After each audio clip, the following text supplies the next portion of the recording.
Aleluia. Cumprimento ao povo de Deus com a paz do Senhor. Hoje, pela misericórdia de Deus, desde ontem eu estava meditando sobre a vida do profeta Jeremias e não foi diferente. Acendeu em mim uma chama tamanha e queria compartilhar um pouco da vida do profeta com os irmãos e a gente refletir o que é ser escolhido por Deus e fazer aquilo que Deus manda.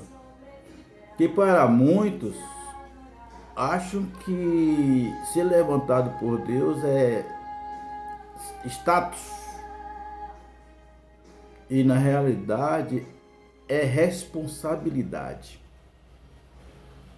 Falar de Deus para o povo, nem todo mundo te aceita como homem de Deus, porque profeta foi até João. Hoje as pessoas são usadas por Deus. Deus usa quem Ele quer, mas mesmo assim as pessoas querem ouvir o que eles querem e não o que Deus quer falar. E por conta disso eu venho trazer essa palavra e falar sobre Jeremias. A Bíblia diz que no seu capítulo 1, Jeremias 1, veio a palavra do Senhor, que foi a ele nos dias de Josias, filho de Amon, rei de Judá, no 13º ano do seu reinado. E veio, pois, a palavra do Senhor a mim, dizendo: antes que eu te formasse no ventre te conheci, e antes que saísse da madre, te santifiquei, constituí-te por profeta das nações. Então eu disse: ah, Senhor Deus, eis que eu não sei falar, porque sou ainda um menino. E ele me disse, e disse-me o Senhor: não digas, sou um menino, porque a todos os que eu te enviar, irás tu, e dirás tudo o que te mandar. Não temas diante dele, porque contigo estou para te livrar, diz o Senhor. Veja a responsabilidade de quem é do chamado. Aleluia. E estendeu o Senhor a sua mão e tocou sobre a minha boca, e disse o Senhor: eis que eu ponho as minhas palavras em tua boca. Olha que eu te ponho neste dia sobre nações e sobre reinos, para arrancares e para destruíres, e para arruinares e para derrubares, e para também edificares e para plantares. Irmãos, Jeremias era filho do sacerdote Uquias. E Uquias foi aquele que achou o livro da lei, aquele que lê palavra, aquele que lê Bíblia, vai entender que quando Uquias acha o livro da lei na casa do Senhor. E o fato do chamado ser um negócio tão forte, que Jeremias recebeu a missão de profetizar para a cúpula governamental. Ele mexe com vespeiro. A missão dele era profetizar para governamentais e precisou se afastar do companheirismo dos demais profetas, pois a palavra que o Senhor lhe colocava nos seus lábios era demasiado dura, a ponto dele se afastar dos seus companheiros, porque ele sabia que ele ia levando uma responsabilidade grande. E o Senhor, meu Deus, quando ele chama e conversa com Jeremias, que ele termina de falar com Jeremias, aí ele diz assim: e a palavra do Senhor ainda veio a mim dizendo: o que vês tu, Jeremias? E eu disse: eu vejo uma vara de amendoeira. E me disse o Senhor: viste bem, porque eu velo sobre a minha palavra, pô-la por obra. A urgência foi recalcada sobre Jeremias, já que o seu chamado foi dado, as profecias tinham que começar, porque o momento do cumprimento estava já próximo. Seríamos 35 anos ou mais, pelo menos, com respeito a Jerusalém e Judá, quanto ao cumprimento, mas a advertência devia começar imediatamente. Já havia decretado uma ordem. A nação de Israel, a nação de Judá. Eles se separam porque era uma casa unida e agora a casa é separada por conta daquele episódio do filho de Salomão. Enfim, Israel se separa. Agora é duas nações: Reino do Norte e Reino do Sul. Mas agora eles estavam demasiadamente pervertidos, estavam sem controles, e o decreto de Deus foi dado, porque o Senhor trouxe do Egito para Israel, e dizendo que ele seria o povo de Deus e Deus seria o seu Deus. Mas agora não era isso que estava acontecendo, e precisava agora não mais juízes, agora profetas. Falava direto da boca de Deus. O que Deus falava da boca do profeta, o profeta teria que dizer à nação. Mas nem todo mundo gosta de ouvir a verdade. As pessoas gostam de ouvir aquilo que agrada o seu coração. Quando vem uma palavra forte, pegou pesado, não vou mais na igreja porque aquele pastor só anda pegando no meu pé. Pastor não pega no pé de ovelha. Presbítero não pega no pé de ovelha. Presbítero não bate em igreja. Porque quando fala cajado e fala vara, são dois sentidos. A vara é para tirar os lobos do meio das ovelhas. E o cajado era para pegar a ovelha manca, a ovelha ferida, que não tem condição de andar. E quando cai no ribanceiro, porque quando se fala cair, geralmente cai no ribanceiro, então o pastor lança o seu cajado e apanha pelo cajado e traz no ombro. Mas a interpretação hoje é diferente. Hoje as pessoas querem ter uma liberdade. Hoje é proibido proibir certo tipo de coisa. Hoje é proibido proibir que as pessoas andem de mão dada com Cristo e o mundo. Porque o próprio Cristo que vive em nós, ele tem ciúme. A Bíblia diz: não sabeis que o Espírito Santo que vive em nós, que vive em ti, tem ciúme? Mas hoje as pessoas não querem saber disso. As pessoas não querem andar na retidão. As pessoas querem andar conforme aponta o seu coração. E a Bíblia vai dizer que enganoso é o coração. Mas não fica só nisso. A vida do profeta Jeremias não foi fácil. A ponto de Jeremias ser um profeta de coragem, até para chorar. Porque ele é classificado como um profeta chorão. E nos livros dos profetas,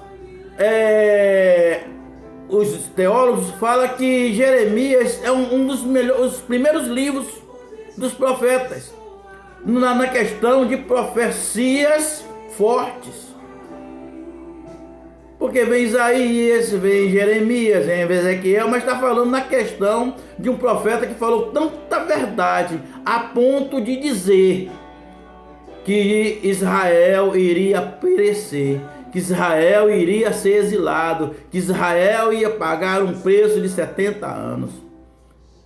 Jeremias foi um homem, um profeta de Deus, que sofreu muito, chorou muito.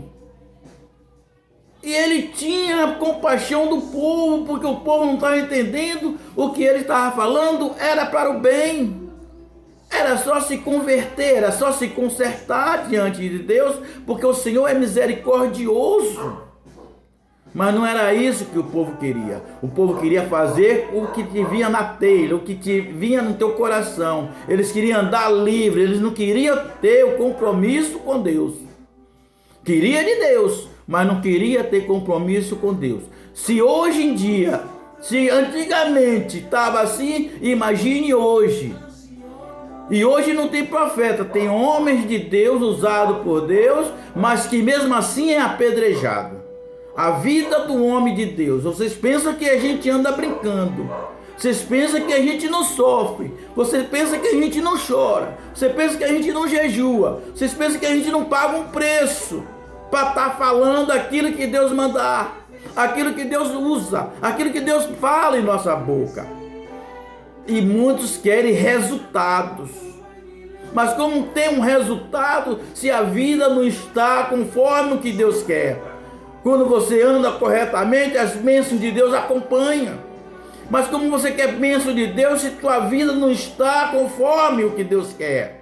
Ou como é que pode um pai dar bens ao filho e o filho gastar com o inimigo? O que adianta o pai dar bênção para o filho e o filho jogar tudo fora? Não é dessa maneira. Você tem que ter compreensão, tem que ter reflexão e saber de onde está vindo a tua bênção. E ter cuidado para que ninguém os tome. Então muitas das vezes o homem, a mulher de Deus é apontada, é sofrida, é humilhada, é afrontada demais, a ponto de ele chegar em casa, não suportar em lágrimas, assim como Jeremias fazia, chorava. E quantos homens e mulheres de Deus, eu falo no nosso meio ministerial, têm feito isso, e os nossos filhos vendo, sofrendo por conta de ver o nosso sofrimento e por conta de ver nossos apedrejamentos. Quantas pedradas levamos, quantas difamações levamos. Há um estudo que diz que geralmente está vendo mulheres, filhos de pastores e psicólogos que não suportam mais o sofrimento do pai por conta de ovelhas rebeldes. Ei, xaramanaraba, xaramanagas. Mas é o preço que se paga, porque nós não almejamos nada na terra, porque o nosso galardão não está aqui. Mas é necessário, porque se é levantado, é necessário falar aquilo que Deus coloca na sua boca. Porque nós sabemos, assim como ele disse para Jeremias, que ele seria contigo, assim ele fez essa promessa conosco, quando ele nos levanta, quando ele nos separa, quando ele nos unge a presbítero, a diácono, a pastor, ele está dizendo assim, está sobre os meus cuidados, fala aquilo que eu colocar na tua boca e não tenha medo, porque eu sou contigo. Não importa quem vai pensar de nós, o importante é o que o Senhor pense de nós, o importante é que o Senhor se agrade de nós. Não precisa ter pena, irmão está sofrendo muito, só vejo na peleja, só vejo no deserto, só vejo na prova, não tem problema, porque quem nos chamou garante. Nós não sentimos de maneira nenhuma tristeza por conta de estar passando por uma prova, porque o nosso general de guerra é forte, porque ele garante a nossa vitória. E Jeremias, ele começa a dizer para o povo, ele começa a alertar ao povo, e no seu capítulo 17, ele fala no capítulo 17, verso 5, assim diz o Senhor: maldito o homem que confia no homem e põe a carne por seu braço, e o seu coração se separa do Senhor. Ele não está dizendo para mim confiar no outro, não, está dizendo assim, eu faço, eu não preciso, eu sou, eu tenho. E não é dessa maneira, porque é como se fosse um vapor. Hoje você está dizendo que faz, mas amanhã você nem mais existirá. É isso que o Senhor está dizendo. Não adianta você acumular o mundo inteiro em sua volta e você perder a sua alma. Mas ele começa a dizer no seu capítulo 7, bendito o varão que confia no Senhor e cuja confiança é o Senhor. Ele começa a alertar de uma maneira geral, porque quando o governante ele começa errado, o povo também sofre. Quando o governante começa a fazer coisas errôneas, o povo também sofre consequências. Porque é assim que funciona. Quando uma casa não vai bem, os filhos sofrem. Vocês têm que pensar isto, que Deus te constituiu uma família, e para você andar nos caminhos do Senhor, e o primeiro mandamento do Senhor é este: ensine o teu filho no caminho.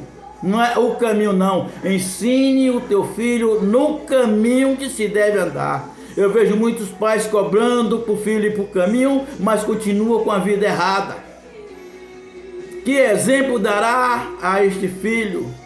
Louvado e engrandecido seja o nome do Senhor. Mas o Senhor nesta noite, nesta tarde ou nesta manhã, assim como queira, eu quero lhe dizer que no versículo 18, ele via Jeremias até a casa do oleiro, como ele dizendo assim: Jeremias ainda tem jeito para este povo, Jeremias ainda tem solução para este povo.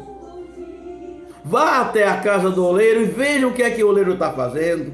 E a Bíblia disse que ele foi e desceu até a casa do oleiro, e eis que ali estava, fazia a sua obra sobre a roda. E o vaso que ele fazia de barro se quebrou na mão do oleiro, e ele voltou a fazê-lo outro vaso, como pareceu bem ao oleiro fazer. Então veio a minha palavra do Senhor, dizendo: não poderei eu fazer de vós como este oleiro fez, ó casa de Israel, diz o Senhor. Eis que como barro na mão do oleiro, assim sois vós na minha mão, ó casa de Israel. O Senhor está dizendo assim: ainda há tempo de consertar, mas ainda há tempo quando o coração continuar mole, porque o oleiro, o vaso pode quebrar, mas a massa continua mole. Não adianta um vaso quebrar e a massa dura para ele moldar novamente. Aí é necessário fazer outro vaso, aí é necessário fazer outra massa. Mas o Senhor está aqui falando sobre o vaso que se quebrou. Não foi o oleiro que quebrou o vaso, mas foi o vaso que se quebrou. Ele está dizendo: olha, ainda há tempo de você quebrantar o seu coração diante de mim. Ainda há tempo de eu fazer de você um vaso novo. Assim como Jeremias, assim como os meus ungidos aqui na terra. Porque eu quero dizer uma coisa para você: se o mundo ainda está de pé, é por causa da igreja de Cristo que está na terra. Porque quando a igreja de Cristo sair da terra, aí vocês vão ver o que situação é difícil. Se está difícil agora com a igreja da terra, de Cristo na terra, imagine sem a igreja de Cristo na terra. Eu quero que você pense nisso e seja um vaso moldado por Deus novamente. Que Deus em Cristo Jesus te abençoe e te guarde. A paz do Senhor Jesus.